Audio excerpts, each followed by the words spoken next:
Hello అందరికీ hi. I hope అందరూ బాగున్నారని అనుకుంటున్నాను, బాగుండాలని కోరుకుంటున్నాను. So welcome to my channel nothing but everything. నేను ఒక 2 మినిట్స్ కాకపోతే ఒక 5 మినిట్స్ భరించండి నన్ను. నేను ఒక స్టోరీ చెప్తాను, అది నాది. సో దాని తర్వాత మీకు ఒక క్లారిటీ వస్తుంది నేను ఎందుకు చెప్పాను అనేది.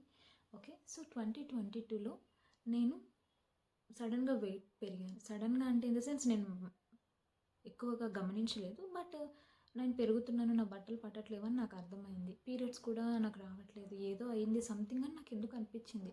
నార్మల్గా నేను టెస్ట్ చేయించుకుంటే నాకు థైరాయిడ్ అని తెలిసింది. తర్వాత వితిన్ 15 మినిట్స్లో నాకు సిస్ట్ ఉంది, పీసీఓడి వచ్చింది అని చెప్పారు. నాకేం అర్థం కాలేదు. ఫస్ట్ ఆఫ్ ఆల్ డాక్టర్ ఏమో సర్జరీ అంటున్నారు. నీకు 6.5 ఉంది, ఆ సర్జరీ చేయాలి, అది ఎప్పటి నుంచి ఉందో తెలియదు కదా అని చెప్పింది. ఇంకా నేను సెకండ్ ఒపీనియన్కి వెళ్తే డాక్టర్ ఏమన్నారు, సరే 2 మంత్స్ చూద్దాము టాబ్లెట్స్ ఇచ్చి అని చెప్పారు. 2 మంత్స్కి టాబ్లెట్స్ ఇస్తే అది తగ్గలేదు, తగ్గడము పెరగడం అలా అయిందనమాట. ఇంకా మళ్ళీ థర్డ్ మంత్ డాక్టర్ దగ్గరికి వెళ్తే డాక్టర్ నన్ను ఏం చేద్దామంటావు మరి అని అడిగింది.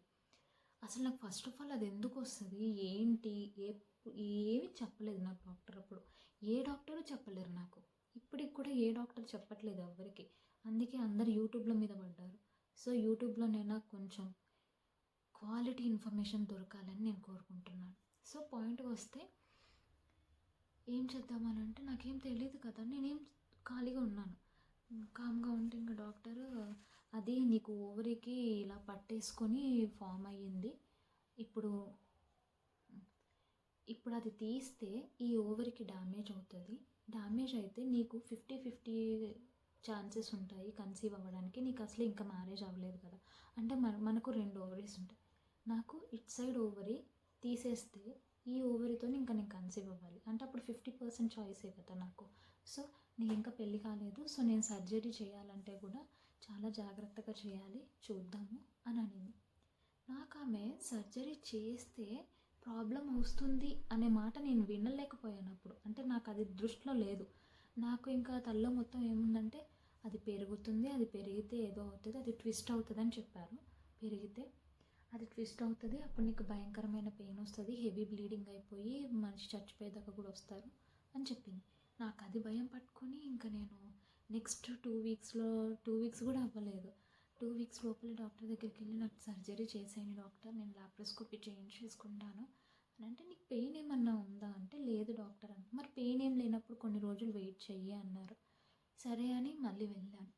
వెళ్ళిన తర్వాత కూడా నేను స్టిల్ జాబ్ సరిగ్గా చేసుకోలేకపోతున్నాను, నాకు భయం వేస్తుంది. ఒక్క నిమిషం. సో నాకు భయంతోనే ఇంకా రోజులు గడుపుతున్నాను అనమాట. ఇంక ఇట్లా కాదని చెప్పేసి జనవరి వచ్చింది, 2023 జనవరిలో డాక్టర్ నాకు సర్జరీ చేసేయండి, నేను తీయించేసుకోవాలనుకుంటున్నాను అని చెప్తే ఇంకా డాక్టర్ సర్జరీ చేసి తీసేశారు. అమ్మయ్య ప్రశాంతంగా బతకొచ్చు అనుకున్నాను. మళ్ళీ నార్మల్గా మంచిగా తింటూ, ఏం తెలియదు కదా, మంచిగా తింటూ మంచిగా ఉంటూ అని డాక్టర్ ఏమన్నారు, ఒక 2 మంత్స్ తర్వాత మళ్ళీ రెగ్యులర్ చెకప్కి రండి అంటే నేను 2 మంత్స్ తర్వాత రెగ్యులర్ చెకప్కి వెళ్ళాను. వెళ్తే నాకు పెద్ద ట్విస్ట్ ఏంటిదంటే, నాకు అదే ప్లేస్లో మళ్ళీ సిస్ట్ ఫామ్ అయింది. అది 3M ఉంది. 2 మంత్స్లో నాకు 3M సిస్ట్ అయిందంటే అర్థం చేసుకోండి నా బాడీ అసలు ఎంత గలీ సిచ్యువేషన్లో ఉండేనో. ఇంకా డాక్టర్ అదేంటి మళ్ళీ సిస్ట్ వచ్చింది, నీకు ఇంత తొందరగా వస్తుంది అనుకోలేదే నేను అని అనింది. ఇంత తొందరగా రావడం ఏంటి అసలు అని నేను షాక్. డాక్టర్ ఏం చెప్పలేదు, ఇది ఇంత తొందరగా వస్తుందని నేను గెస్ట్ చేయలేదు అని అనింది. నువ్వు సర్జరీ అయిన తర్వాత ఇది మళ్ళీ వచ్చే ఛాన్సెస్ ఉన్నాయని చెప్పుంటే నేను ఇంకో ఆలోచించేదాన్ని కదా. నాకు అది చెప్పలేదు డాక్టర్. ఇంకా నేను ఇంటికి వెళ్ళాక మొత్తం తిరిగేశాను, గూగుల్, యూట్యూబ్ అన్నీ తీసేసి అసలు ఏంటి పీసీఓడి అంటే ఏంటిది, అసలు ఈ సిస్ట్ అంటే ఏంటిది, ఎందుకు వస్తుంది, ఇది పర్మనెంట్గా పోవడానికి సొల్యూషన్ ఏంటి, అన్నీ అన్నీ అన్నీ అన్నీ ఆ రోజు నుంచి నేను ఎన్ని వీడియోస్ చూసానో నాకు తెలియదు, ఎంత రీసెర్చ్ చేశానో నాకు తెలీదు. బుర్ర మొత్తం పాడు చేసేసుకున్నాను. 23లో నా మ్యారేజ్ అయ్యింది. 23 మిడ్ ఆఫ్ ద ఆగస్ట్లో నాకు పెళ్ళయింది. పెళ్ళైన తర్వాత నాకు ఇంకా పెళ్ళైన తర్వాత ఇంకా తెలుసు కదా, అమ్మాయిల లైఫ్ ఇంకా కొంచెం బిజీగా కొత్తగా కనపడుతూ ఉంటుంది. నేను డైట్ చేస్తున్నాను, ఏదో పిచ్చి డైట్ చేస్తున్నాను. అన్నం మానేయడము, పచ్చి కూరగాయలు తినడము, పొద్దున పూట ఓట్స్ తినడము, అంటే వెయిట్ లాస్ అవ్వడానికి కావాల్సిన డైట్ మొత్తం చేస్తున్నాను. నాకున్న ప్రాబ్లం హార్మోనల్ ప్రాబ్లం అయితే నేను వెయిట్ లాస్కి డైట్ చేస్తున్నాను అనమాట. సో అవి చేస్తూ చేస్తూ నా లైఫ్ ఇంకా 1 ఇయర్ అయిపోయింది. మంచిగా పెళ్ళయింది కాబట్టి ఫస్ట్ 1 ఇయర్ మొత్తం హ్యాపీగా ఉండే. 1 ఇయర్ తర్వాత నాకు ఏంటి నేను ఇంకా వెయిట్ తగ్గట్లేను, నాకు ఇంకా అన్వాంటెడ్ హెయిర్ ఇంకా ఎక్కువైపోతుంది, పింపుల్స్ ఘోరంగా ఉండే, నాకు పింపుల్స్ వస్తున్నాయి, ఏం అర్థం కాలేదు. ఈ నెక్ మొత్తం ఇక్కడ బ్లాక్ అయిపోయేది. ఇంకా నాకు అన్ని సిమ్టమ్స్ హెయిర్ ఫాల్ ఏం అర్థమయ్యేది కాదు. ఇంకా నేను మా హస్బెండ్తో చెప్పి నేను జాబ్ మానేస్తాను, నా వల్ల అవ్వట్లేదు. అంటే నేను సేల్స్లో ఉండేదాన్ని, సో చాలా ప్రెషర్, నాకు అసలే మైగ్రేన్ కూడా ఉండే అప్పుడు. నా వల్ల అవ్వట్లేదు అని చెప్పి బాగా ఏడ్చేసాను. ఎట్లా అంటే నేను ఇంటికి వచ్చేసి బెడ్ మీద పడుకొని పోయేదాన్ని, తినేదాన్ని కూడా కాదు, వండేదాన్ని కూడా కాదు, అంత సివియర్ హెడేక్ వచ్చేసేది. ఇటు ఆలోచించి ఏం అర్థమయ్యేది కాదు. ఇంకా సరే అని ఫెబ్లో మానేసాను నేను. లాస్ట్ 2025 ఫెబ్లో జాబ్ మానేసాను. దాని తర్వాత ఎంత తినాలో అంత తినేసి డైట్ స్టార్ట్ చేశాను.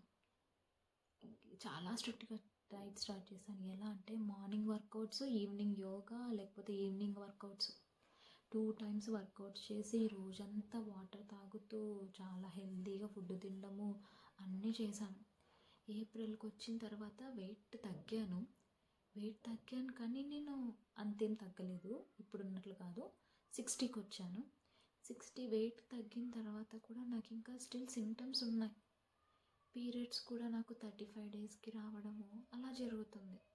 నా పీరియడ్స్ యాక్చువల్గా 28 డేస్ 30 డేస్కి వస్తే సర్కిల్ కరెక్ట్గా ఉంటుంది అని కదా, నాకేం అర్థం కావట్లేదు. ఇదంతా నా వల్ల కాదు అని చెప్పేసి నేను అప్పుడు డైటీషియన్ దగ్గర జాయిన్ అయ్యి 4 మంత్స్ చేశాను. అప్పుడు నాకు తెలిసింది, రియాలిటీ చెక్ అంటారు దీన్నే. అసలు ఏం చేయాలి, నీకు వచ్చిన ప్రాబ్లం ఏంటిది నాకు అప్పుడు ఎక్స్ప్లెయిన్ చేశారు. లిటరలీ నా లైఫ్లో నేను చాలా గ్లాడ్గా ఫీల్ అయ్యాను ఆ కోర్స్ తీసుకొని జాయిన్ అయినందుకు. ఈరోజు నేను నా వీడియోలో డెఫినెట్గా మీకు వర్త్ అనిపించినదే నేను పోస్ట్ చేస్తాను, మీకు డెఫినెట్గా యూజ్ అవుతుంది అనుకునేది నేను పోస్ట్ చేస్తాను.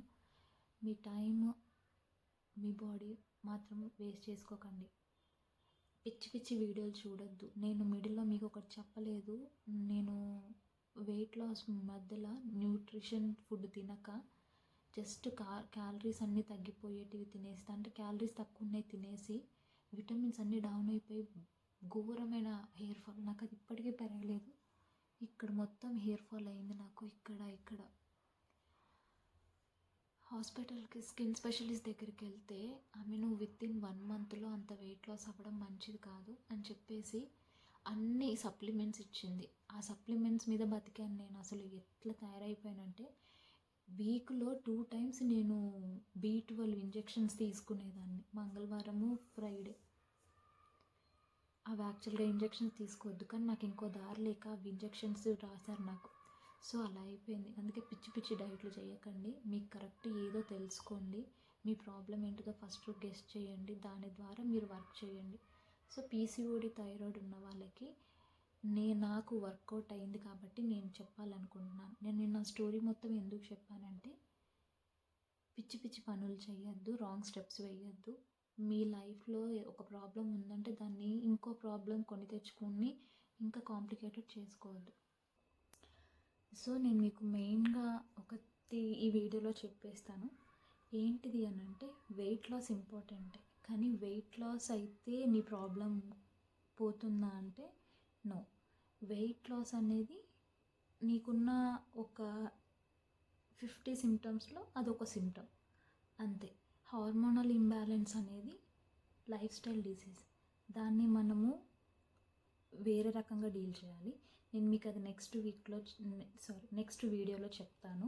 డెఫినెట్గా మీకు యూస్ఫుల్ అయ్యేటివి నేను చెప్తాను. సో అండ్ ఇంకొకటి ఏంటిదనంటే హార్మోనల్ ప్రాబ్లమ్స్ ఉన్నన్ని రోజులు నువ్వు ఎన్ని సర్జరీలకు వెళ్ళినా ఆ ప్రాబ్లం నువ్వు రెక్టిఫై చేయలేవు. అది ఈ పాటికి మీకు అర్థమై ఉంటుంది నా స్టోరీలో. లాప్రోస్కోపీ అని డాక్టర్స్ చెప్తారు, అంటే నీ సిచ్యువేషన్ బ్యాడ్గా ఉంటూ వెళ్ళాల్సిందే. ఇప్పుడు నాకు 6.5 mm ఉంది అని అంటే అది తగ్గదు. వన్స్ సిస్ట్ అనేది 5 నుంచి బయటకు వచ్చేసిందంటే 5 సైజు నుంచి అది తగ్గడం చాలా కష్టం అనమాట. సో అలాంటివి సర్జరీ చేసి తీయాల్సినవే. సో అలాంటివి ఓకే యాక్సెప్టెడ్, కానీ ప్రతి చిన్నదానికి ఐవీఎఫ్కి వెళ్ళిపోవడం, ఐయూఎఫ్కి వెళ్ళిపోవడము ఈ రోజుల్లో కామన్ అయిపోయింది. ఒకసారి న్యాచురల్గా ట్రై చేస్తేనే కదా తెలుస్తుంది ఏంటిది మనకున్న ప్రాబ్లం సాల్వ్ అవుతుందా లేదా అనేది. సో నేను అలా చెప్తున్నాను. ఇన్ కేస్ రేపొద్దున మీరు హార్మోనల్ ఇంబ్యాలెన్స్ ఉంది అని చెప్పేసి పెళ్ళైన తర్వాత ఐవీఎఫ్ అన్నా కూడా మీ బాడీ సపోర్ట్ చేయకపోతే ఎన్ని ఐవీఎఫ్లు ఎన్ని ఐయూఎఫ్లు అయినా కూడా వేస్టే. ఫైనల్గా మన బాడీలో పిండం అనేది అతుక్కోవాలి. ఆ అతుక్కోవాలంటే మన బాడీలో హార్మోన్స్ కంప్లీట్గా కరెక్ట్గా ఉండాలి. ఆ హార్మోన్స్ కరెక్ట్గా ఉండాలంటే నీ లైఫ్ స్టైల్ కరెక్ట్గా డీల్ చేసుకోవాలి నువ్వు. సో నీ లైఫ్ స్టైల్ని నువ్వు సెట్ చేసుకోవాలి. ఏదైనా కూడా హార్మోనల్ ఇంబ్యాలెన్స్ ఉంటే నువ్వు ఎన్ని డబ్బులు ఖర్చు పెట్టినా వేస్టే. డబ్బులతో వచ్చేది కాదది. నువ్వు నీ లైఫ్ స్టైల్ చేంజ్ చేసుకుంటే నీ హెల్త్ నీకు మళ్ళీ రిటర్న్ వస్తుంది. అంతే సింపుల్. సో నా వీడియో నచ్చితే డెఫినెట్గా కామెంట్ చేయండి నెక్స్ట్ వీడియో అని. నేను నెక్స్ట్ వీడియో పోస్ట్ చేస్తాను. నెక్స్ట్ వీడియోలో నేను మీకు ఏంటి లైఫ్ స్టైల్ ఎలా మెయింటైన్ చేయాలి, డైట్ ఏంటి అనేది డెఫినెట్గా పోస్ట్ చేస్తాను. ఓకేనా? Okay, see you, bye.